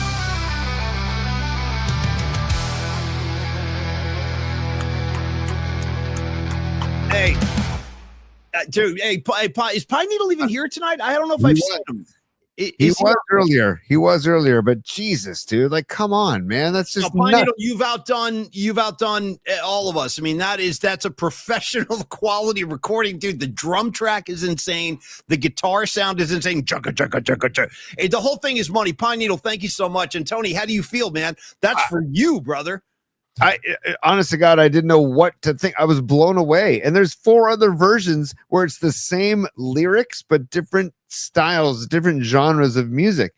And it's like one is like rockabilly, one is like almost like bluegrass. So we could share another one later in the week or next week, whatever. But it's like, dude, Pine Needle, thank you, man. And dude, like you said, Paulie, the talent is through the roof. And he's like, if you don't like him, don't worry about it, man. I was just messing around. I was like, dude, are you kidding me? These are great. They're awesome. I'm actually writing a note down right now. Yeah. Tony, let's do another one of those on Friday. We'll play it. I want to hear another version on Friday. I truthfully have not heard every version because there's so many of them. But the ones that I heard, that one jumped out at me. I mean, for obvious reasons. It looks like looks like the comments line really loves it too. Ingve Malmsteen vibe, says Rags on the guitar. Wait, dude, Pine Needle checking in. He says, I'm in Reno, Tony. I'm in Reno, Tony. One glove, chilling with my friends, getting hammered. That's the idea. We're pretty much doing the same thing here. Thank you, Pine Needle, so much. You just made the show better tonight, bro. Thanks to you. You made the show better. And that's what, dude, that's what I think I'm happiest about, Tony, doing this show. Just to have a moment here. It's like, we like to have a good time. We're going to be doing our thing regardless, but you guys have stepped this up. What's up, Nancy? Good to see you tonight, Nancy Darris. Welcome. It is a great track. It's a freaking great track. Pine Needle, thank you, thank you, thank you. Also, thank you, HVAC man. Also, you're freaking phenomenal too. All the stuff you guys have sent in. And anytime you guys have like creative endeavors, ideas, bits, send them on in, man. If we like them, we'll put them on the show just like that. So thank you again, Pine Needle. Tony, if we could transition to your downer story of the Chiefs, you sure you want to go there? Let's get it. We have to. It's our job. It's our duty, Paulie, to report things that are happening in sports and in society and in pop culture. If I could, Tony, to report things happening in the sporting life. Shout out Mark Ibanez. And that is the sporting life. By the way, just so you guys know, Mark Ibanez, a good friend of mine. I've invited him on the show. Ready for this? You know why he can't come on the show? Doesn't have a laptop. Dude. Respect. Give it up for Marco. But this guy who anchored the KTVU sports desk for like 30 years does not have a laptop, but he's very proud Don't of it. bullshit me. I swear to God, the day he gets updated with a laptop, we'll get him on the show. But anyway, tell us about the sporting life, please. Dude, I just got to say that I was watching Alpine Little League, who, tipped the cap. They had a great run in the regionals here in San Bernardino, because if whoever wins that goes to Williamsport. Alpine Little League tipped the cap. You guys had a great run. I was watching their game, and then all of a sudden, commercial break in between innings, and it's like all these highlights of the Chiefs. And then it says ESPN presents a multi-episode documentary, The Kingdom. And I was like, wait, what? Like they just lost the Super Bowl. My son James was talking about this too. He was like, Dad, why are they making a mini series about the Chiefs? I'm like, I can't, I don't know anymore. I don't know. It's getting depressing. I don't know what's going on. It's like the whole country's been brainwashed by the Chiefs, dude. If anything, the Eagles are loving it. Just like, go ahead, talk Chiefs. We're just going to come in and kick your ass again. Philly's probably thinking. I look forward to that. I do. I look forward to that very much. Yeah. But dude, there was one part in the trailer, and I'll try and find it before the end of the show. The trailer, like they're talking about, the pressure and the expectations. Oh, you poor babies. Oh, you poor babies. Try that against Lawrence Taylor sometimes. You want to talk about pressure? Try the 85 Bears and the 86 New York Giant defenses on for size, because that's what Joe Montana had to go through. I didn't hear him complaining about, the pressure. He was too busy kicking ass, winning games. Same with Steve Young. He could have said, the Dallas Cowboys, they're so good. Oh, what do I do? The bull ass, dude. He went out there, did his job, and won a ring. Okay. Yep. So No everything you tell me about the Chiefs angers me, but go ahead. But there's a scene because they're talking about the pressure and the cameras in your face and the noise. And then there's a scene in the trailer where Patrick Mahomes is telling the cameraman in the locker room to turn off the camera. Hey, dude, turn it off, dude. Hey, dog, turn off the camera, dog. Dude, the whole thing with his Kermit voice, I've had it, man. I've OD'd on the whole thing, and I still don't even believe they're that good. Yeah, they're a good football team. Are they one of the greatest teams of all time? Hell no. Dude. Hell no, dude. No. I know. No, I agree. And we showed Brock Purdy's stats and Mahomes' stats for the last 2 seasons up against each other, and it's neck and neck. And Purdy actually tips the scales in a few of those stats. The only thing he doesn't have is a ring or multiple rings, and the only thing he doesn't have is a win against the Chiefs. So it's in the day, you got to call it. You got to call it what it is and say that they've answered the bell. They've won. When's this godforsaken series going to be on, Tony? August 14th, Paulie. I was thinking you and I could have a watch party. What do you think? A watch party? I better have a mountain of ganj next to me just to calm my nerves, dude. If you expect me to watch that damn show, I got to tell you. Yeah. Herb is a plant. Herb's so good for everything. So far, my favorite comment about the Kansas City Chiefs is courtesy. What's up, John Joseph? I look forward to seeing you, bro, soon. Favorite comment regarding the Chiefs all night comes from my man, the Candlestick Kid. He just wrote, "The Chiefs ain't S." Okay, the Chiefs ain't S. I second that, brother. I'm with you so much. I say that they're on the downslope. Well, I think it's pretty obvious. I Right? think that's been evidenced over the past couple of years. Even though they won, I know this sounds crazy, like on paper. Yeah, what were they? 15-1 last year, 14-2, something like that. They barely won those games, dude. They were just squeaking by. I'm not kidding. Go look at the scores of the Chiefs games last year. They were in some very, very close games. And God forbid, I tell you the truth, that the referees assisted them. Oh my God, really? Are you ready? All right. Okay. All right. I'm going to give you a little bit, just a little bit. Here we go. Okay. Every year, that's the only goal that you have is winning the Super Bowl. If we don't win it, it's a failure. You suck. As much of a dreamer as Lamar was, I don't think he could have ever imagined this. Superstar athletes, leading men, they're on the top of the mountain. The Cowboys are America's team. Why don't we be the world's team? Oh, I've seen enough. I got the gun out, dude. I got my gun polished and I'm blazing it, dude, as I hold my my Ultra, my Michelob Ultra. I got a gun. For the Chiefs. Just one. Yeah. I got to find the scene where Mahomes says, dude, "Can you look start at the rain. The rain. There it is. Here. Oh, there we go. Oh, look at this jackass, man. Here we go. When you're winning, people look at you and they're like, you're the villain. Cut the camera, just like, Dude, you know what? How about we just cut you from the entire freaking Jesus Christ. Can somebody just hit this guy? That's all I want. That's all I want is somebody to just unload on this fool. Like the Philadelphia Eagles did, man. Yeah, give me some of this. Let me see him get knocked on his ass. If you have that kind of footage. Yeah. We do. Hang on, I'll see if there's a lot of ups and downs. A lot of things to fight to win or lose. This team will never be the same. Yeah, we're never going to be the same. Hey, we're never going to be the same. There's too much pressure. I'm trying to win ball games, man. Yeah. It's shocker that it's presented by State Farm, huh? Shocker. That's a big shocker. It's a good call. I didn't even notice that. Yeah, good call, man. Good call. All right, Tony. Well, look, you've successfully pissed me off, but I took it with a grain of salt. I was able to laugh at that tonight, so that was fine. No, soccer bowl. I know, bro. The NFL, the refs, they won't let this guy get touched, and that's why I call BS on him until he gets his face knocked in the dirt throughout 4 quarters of football and then gets up and beats you. Then I'll give him the respect. Yeah. He's like the untouchable god of football all of a sudden. And I hate to break the news. Football's a contact sport. You're going to get hit at some point, man. You're going to get hit. But Patrick Mahomes never gets hit. And when he does, here come the flags. There's an automatic first down. It's really, really frustrating. And I know you guys already know this. I'm just airing out my Kansas City grievances. It gets very frustrating. Tony, I'll tell you what I'm going to do. I'm gonna do something special for you. What do you got? What? I was gonna go here. It's time. Sure, go ahead, laugh if you want to. For bookmarks. Maybe that's how you get your kicks. You and your good time buddies. PMP style. I got a flash for you, Joy Boy. Party time is over. Paulie, we're gonna have to feed the ducks tonight for where's the disco bed? I had to make room for a few other songs. We have the ducks tonight, and we have Joy Boy.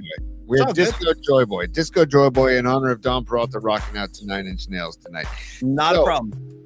Right? Okay, so that's just FYI. That's what's going on there. I'm going to start at the top. We'll just do 3. We'll do like 2 or 3 of them. We'll just start at the top and take a look. See what we got in there. Okay, I don't know what let me lower the music first. Yeah, you turn the music off if it's going to affect anything. It's fine. No, here we go, bud. Here we go. I ain't going anywhere. I'm right here. All right. Rock. Yeah, totally, bro. Okay, so it says offensive. Did you put this in here? Offensive coordinator Clay Kubiak, Gary Kubiak's son, if I'm not mistaken, will call plays on Saturday against the Denver Broncos and possibly throughout the entire preseason per Kyle Shanahan on KNBR. So, Paulie, that is very interesting. It is. That is a whole new wrinkle in the 49ers approach or Kyle Shanahan's approach to coaching, because he's never given up the reins.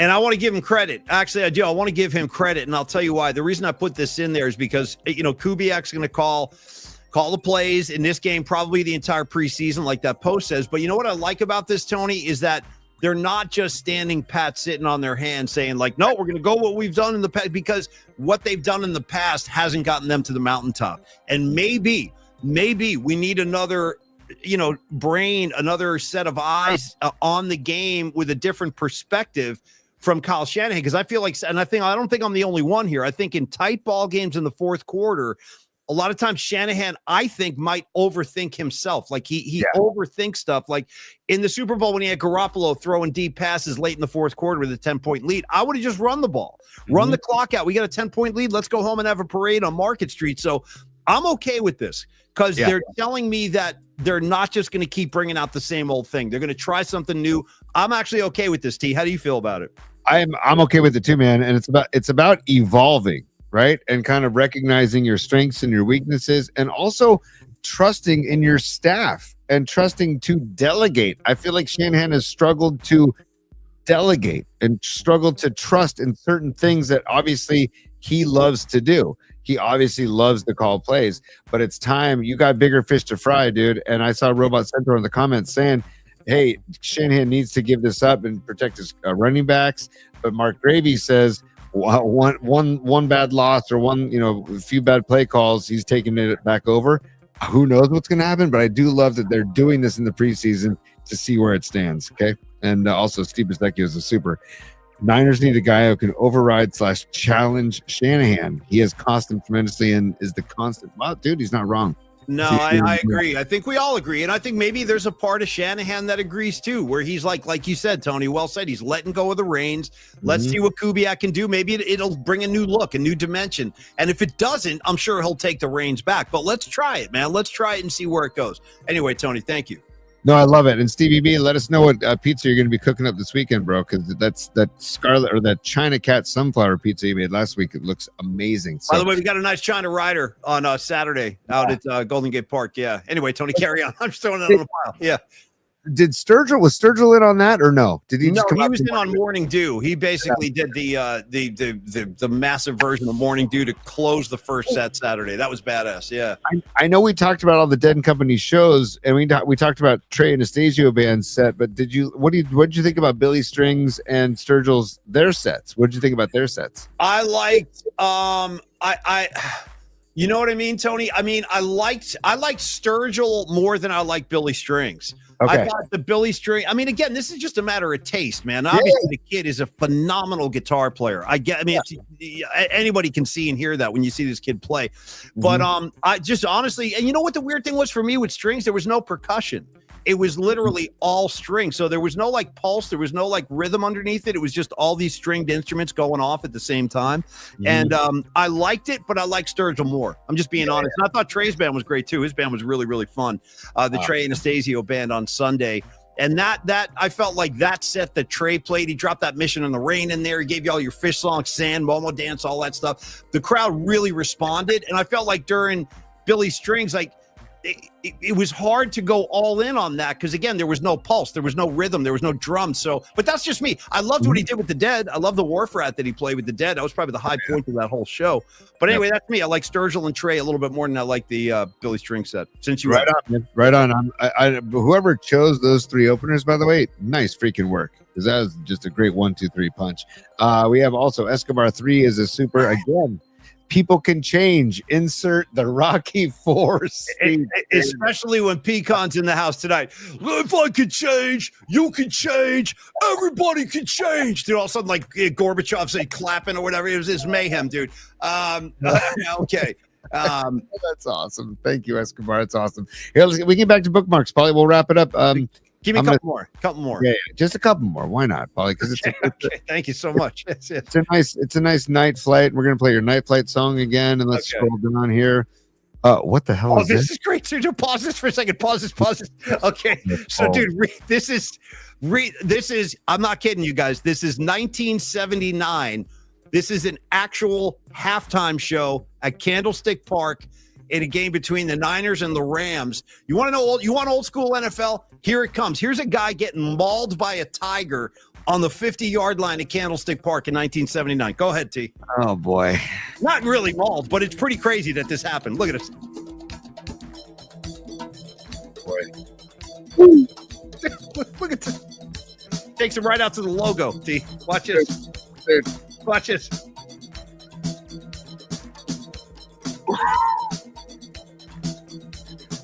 Oh boy. Pause it right there for a sec, T. Pause it right there. And that's kind of the end of it. I just thought, like, how often do you see a tiger chasing a grown man around a football field? And shout out to that old SF logo, bro, on the 50. I miss that thing. Dude, that's incredible. And this was before like the world was introduced to the Frisbee dogs at halftime, which I was a huge fan of in the 80s. I'll tell you the truth, dude. I'd rather watch a guy getting chased by a tiger than most of the halftime shows at the Super Bowl they're throwing out there lately. I'd rather watch this. Give me a live tiger chasing human beings around, and let's see what happens. You know what I mean? Let's see where it goes. Instead of all this big production stuff we're watching now in the Super Bowl. Anyway, thought you'd appreciate that. Candlestick Park in the old days, folks. There it is. Yeah. Love it. And the logo too. Simple, understated, just red and white at the 50-yard line. I love it.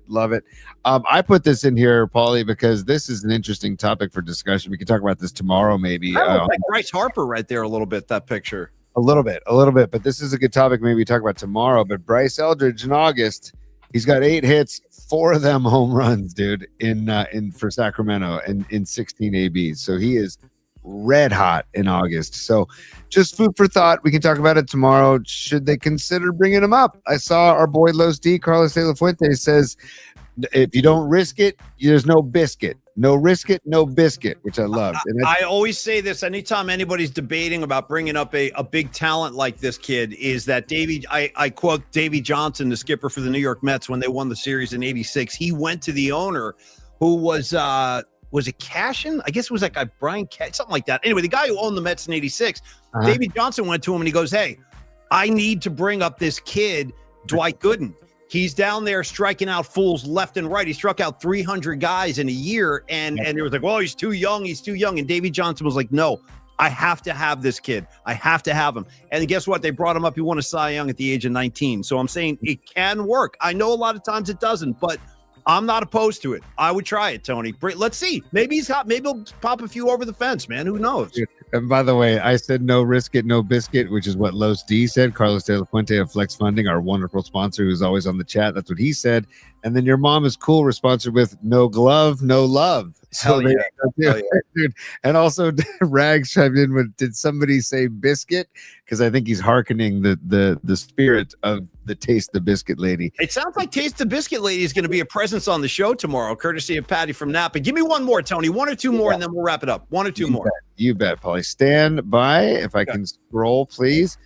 This is just for everybody's head. So this is how Tony and I used to end our show with Rod Brooks. Every day when we would sign off, we played the What's Happening theme, and I found it today. I just thought you guys get a kick out of this, dude. Old school 70s TV sitcoms.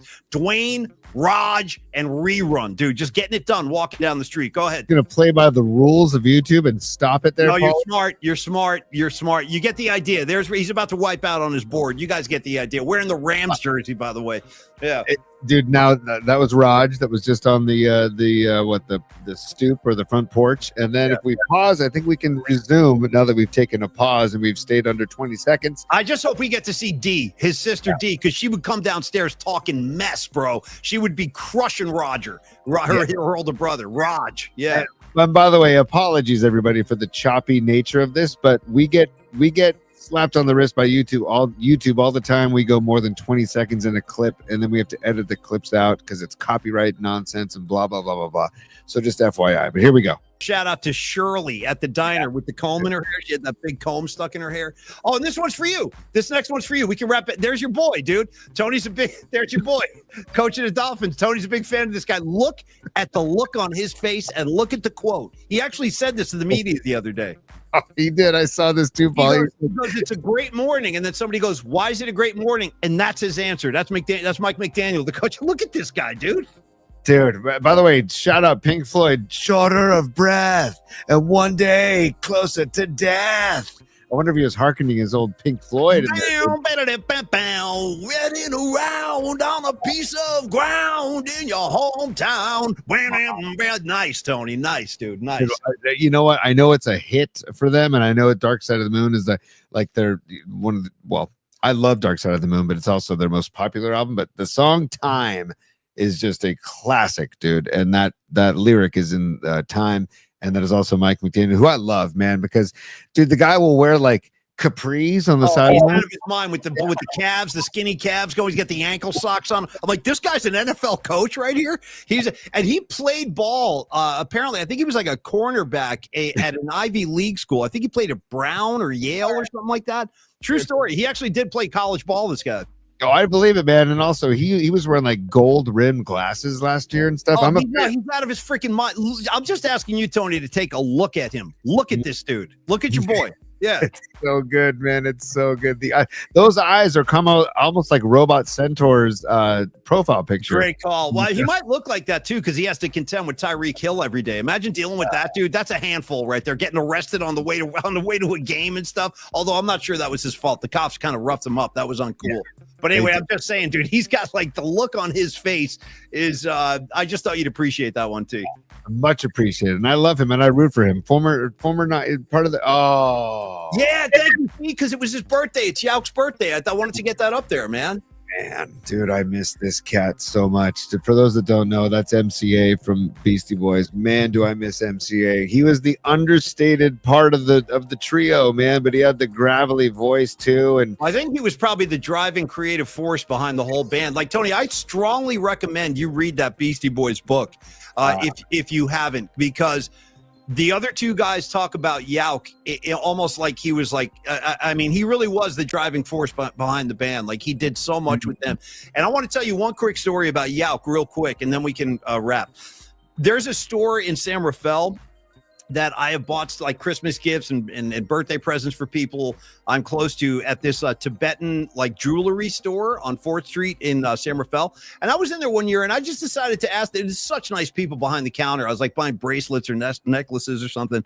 And I said, hey, you guys, are you guys from Tibet?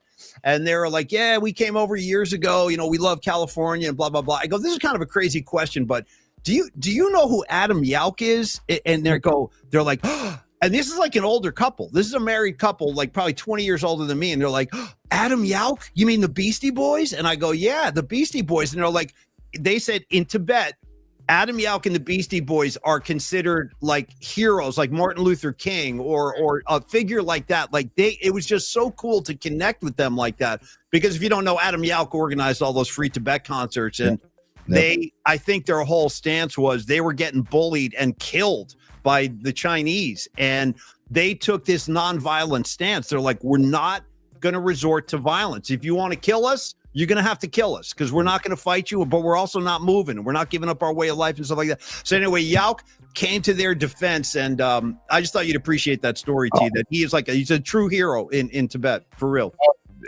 He's a true hero to me too, man. He was absolutely, I love the Beastie Boys, but he was my favorite Beastie of the Beastie Boys. And 47 years young, man. He left us, he would have been 61, I believe, today. So cancer, once again, I've had it with cancer, man. Somebody, enough. That's why I don't want to hear Elon Musk sending shit up into space. Cure cancer, man. Spend some of your money on cancer research. That's what I would. If I had that much money, dude, that's what I'd be doing. Let's get some healthy people in. We could have had him around still, you know? Yeah. Hey, Bezos, instead of a $50 million wedding, why don't you put some of the money towards cancer? Anyways, Steve Basecchio is also, Stevie B is another super. Thank you, Stevie B. He says, fun fact, great stand-up and Niner diehard Dan Soder is childhood best friends with Mike McDaniel. Dude, that's as random as it gets, Stevie B. I love it. And I love that you know that.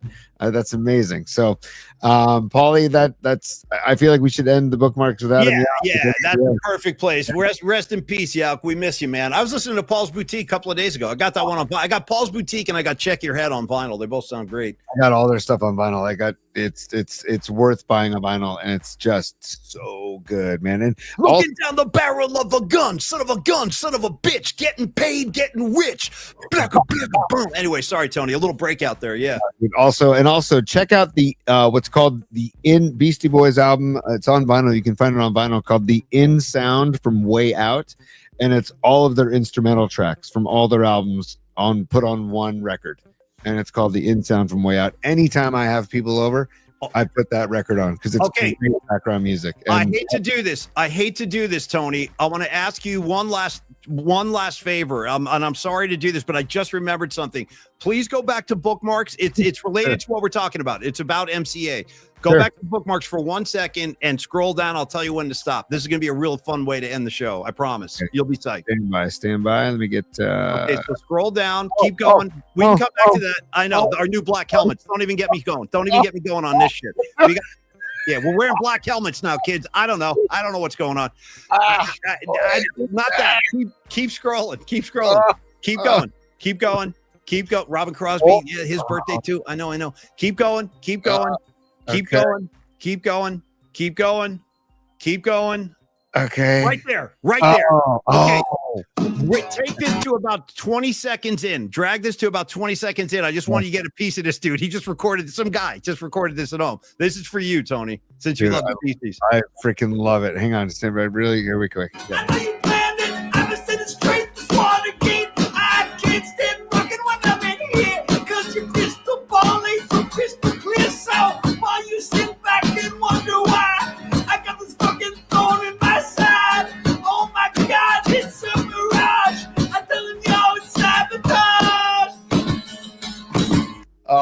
dude. For your head. That was for your head. I've had that thing in there for like 2 weeks. You wouldn't go to Bookmarks, but that thing has been waiting for you too. Yeah, I thought you'd like that, buddy. And also, Paulie, dude, there's a lot of goodies still in there. We got to talk about the Niners black uniforms tomorrow at some point because we will. And again, it's a 4:20 start tomorrow, kids. 4:20 start. Yeah. And to quote my dear friend Mark Wiseman, who goes by the name "Your Mom Is Cool" on the chat, he wants to make a T-shirt to wear just to every youth-based baseball game that just says, "What are we doing?" Yeah, what are we doing here, folks? What are we doing? No. What are we doing? What is wrong with the uniforms they have? What are we doing, dude? Black helmets, dude. Like what? I didn't ask for it. I don't want it. Red and gold. I mean, that's the look. It's the great uniform. I don't. Again, we'll come back to it. We'll come back to it. I didn't want you to see that, but yeah. I saw it, and yeah, and Robot Centaur. I saw your comments. He says that's not official, and if the Robot Centaur sports desk is saying it's not official, then that gives me some I don't know, some calm, some I don't know, warmth in my heart, because it really black helmets have become a cliche and never works well. Yeah, you're damn right, dude. They never work well. And also, ask Ted Robinson what it was like to be a play-by-play guy trying to read the numbers and names on the black jerseys with the red last names and numbers. You remember that?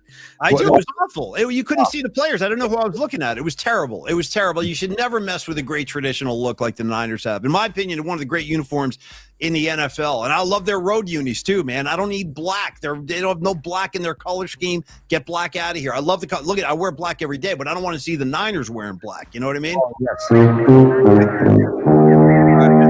Volley, on the way out, I just want to say that George Kittle spoke and his voice was heard, because earlier today, smelling salts were banned, and also what's known as ammonia inhalants were banned by the NFL. Right. He raised the ruckus, and then the ruckus got greater. And I believe you informed me that they overturned, or they switched it back, and it's no longer banned. So that was. Yeah, they're back. You can use them. That whole thing got turned around real quick, Tony. So don't worry. Sniff away, buddy. Sniff away. Yeah. But what about the whole report that it was bad for your health and that it was like that's what's hilarious, dude. It's like I actually was like, okay, that's cool. Like the NFL actually shows that they give a damn about their players, and they're gonna like, hey, take this, like, I don't know, this nastiness away. And by the way, just so you know, we have confirmation from the sports desk with Robot Centaur. He goes, yep, they've overturned it already. So it was only in effect for like 1 day, and now it's back. So Tony, you guys can snort and sniff all you want, man. So woof it up. Yeah. And respect to George Kittle, because he said he quoted Seinfeld, and he says, I just got to air some grievances when he interrupted Fred Warner's interview today. So respect to George Kittle. Know where your bread is buttered. Know about the Festivus poll, and know about the airing of grievances, and carry on. Thank you, Tony. And I want to thank Peralta Arts, Dom Peralta, peraltaartsco@gmail.com. Reach out to Dom anytime. Let him put some of that great artistic talent to work for you, your next project, your next event. Dom can lift it to a whole other stratosphere. Call Dom or text Dom anytime, 650-796-3144. Also want to thank our great friends at Longbridge Pizza. I'll see Neil Donardi out at the Pizza Fest next weekend in Long Beach. North Beach, Long Beach, North Beach, it's all the same. Creative Tony, thank you, Longbridge Pizza. We love you, Neil Donardi, 2347 3rd Street, the laid-back vibe, the serious pizza, our very first sponsor. We love them always. Thank you, Neil Donardi. Eat the pizza. Tony, take us home with some music, and let's wrap it up. I will, buddy. I just want to remind people about our new contest for the Pizza Fest that will be going on. We're giving away, because Neil Donardi has 2 tickets for the Pizza Fest going on August 16th in North Beach at Washington Square Park, where Longbridge Pizza will have a booth. We're giving away 2 tickets, so send us your pizza porn at pollyspod@gmail.com. Email us pictures of any pizza that you made, any pizza that you ate, any pizza that you see, whatever you consider lovely, lovely pizza porn. Just send it to us, and we're going to pick a winner on Monday, and it'll be a fun time. And if you don't win, still, you should get your butt down to the Pizza Fest next Saturday. Polly will be there. I will be out of town, but Polly will be there. And Neil Donardi and Longbridge Pizza will be there. And it's, if you buy a ticket, you get 4 beers and all you can eat pizza and bagels all day long. So it's a damn good deal. So anyways, just want to give you a heads up on that too, Paulie. Rock and roll, man. Take us home, Tony. Oh, take us home with stand by with hold on. I feed the ducks. I want to stop feeding the ducks because I want to do this, Polly, because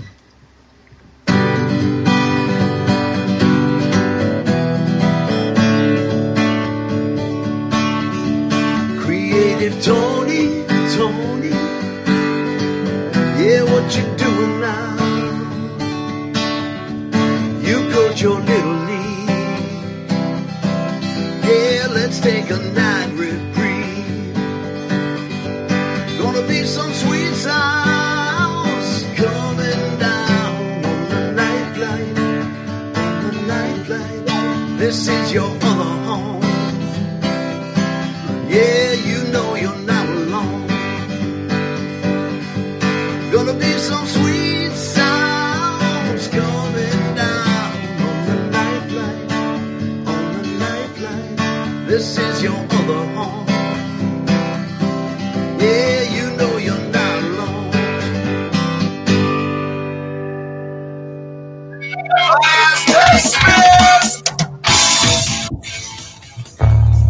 Dude, my man's pulling his levers, man. My man is producing. That's what he does. Creative Tony, really fun show tonight, man. Thank you for everything. And all of you guys, what can I say? Honestly, what can I say at this point? John Joseph, Corinne, Mark Gravy Graves, Stevie B, Soccer Bowl, Patty from Napa, Rags all the way from the Garden State of New Jersey. Dude, leg of lamb, bro. Leg of lamb. That's what I'm talking about. Give me more leg of lamb. Miguel Salas, as usual, my main man over there, the Nutter, Escobar. Hey, we freaking love you guys. Robot Center, of course. Rock and roll. Have a great night. Rest up. Wish me luck, dude. I'll be in the DMV tomorrow morning. I'll be in hell. I might send some pictures for Creative Tony to post for you guys. We'll see. But anyway, John Joseph, Karen Bell, you guys be good. Noemi, DC, like a lamb. I love it, man. All right, you guys have a great night. Cheers. And we'll see you tomorrow at 4:20. Have a good night, everybody. peace, y'all.